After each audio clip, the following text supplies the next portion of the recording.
২০২৫ সালে মুক্তিপ্রাপ্ত দুটি courtroom drama cinema Jolly LLB 3 এবং দ্য তাজ স্টোরি একে অপরের থেকে কতটা আলাদা? চলুন বিস্তারিতভাবে দেখে নেই। জলি এলএলবি 3 মুক্তির তারিখ ১৯শে সেপ্টেম্বর ২০২৫। পরিচালক সুভাষ কাপুর, প্রধান চরিত্র অক্ষয় কুমার এবং আরশাদ ওয়ারসি। গল্পের ধরন হলো আধুনিক সমাজের কোর্টরুম ড্রামা, আর বার্তা হলো সামাজিক ন্যায় বিচার ও আইনের প্রতি শ্রদ্ধা।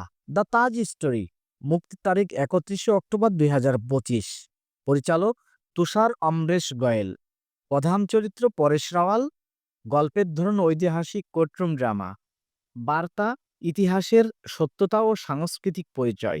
পার্থক্য যদি করি, জলি এলবি 3 হলো বর্তমান সময়ের সমাজ ও আইনের বাস্তবতা তুলে ধরে, যেখানে সাধারণ মানুষের ন্যায়ের জন্য লড়াই করা হয়। এবং দ্য তাজ স্টোরি হলো ইতিহাসের পটভূমিতে গড়ে ওঠা একটি কোর্টরুম ড্রামা, যেখানে ঐতিহাসিক সত্যতা ও সাংস্কৃতিক পরিচয় নিয়ে আলোচনা করা হয়। জলি এলবি 3-তে চরিত্রটা হলো বাস্তবধর্মী ও হাস্যরসাত্মক।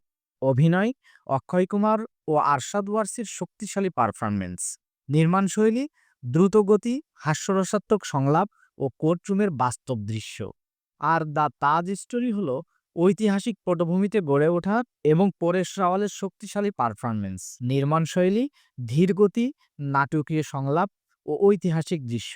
যদি এই দুইটা সিনেমার মধ্যে পার্থক্য করি, জলি এলবি 3-তে হাস্যরসাত্মক ও গতিশীল নির্মাণশৈলী দিয়ে দর্শকদের আকৃষ্ট করে, আর দ্য তাজ স্টোরি ঐতিহাসিক ও নাটকীয় নির্মাণশৈলী দিয়ে দর্শকদের ভাবায়। ২০২৫ সালের দুটি কোর্টরুম ড্রামা জলি এলবি 3 এবং দ্য তাজ স্টোরি একে অপরের থেকে আলাদা হলেও উভয়ই আদালতের ভিন্ন ভিন্ন দৃষ্টিভঙ্গি তুলে ধরে। আপনি যদি আধুনিক সমাজের কোর্টরুম ড্রামা দেখতে চান, তবে জলি এলবি 3 আপনার জন্য উপযুক্ত। আর যদি ঐতিহাসিক পটভূমিতে গড়ে ওঠা কোর্টরুম ড্রামা দেখতে চান, তবে দ্য তাজ স্টোরি আপনার জন্য উপযুক্ত।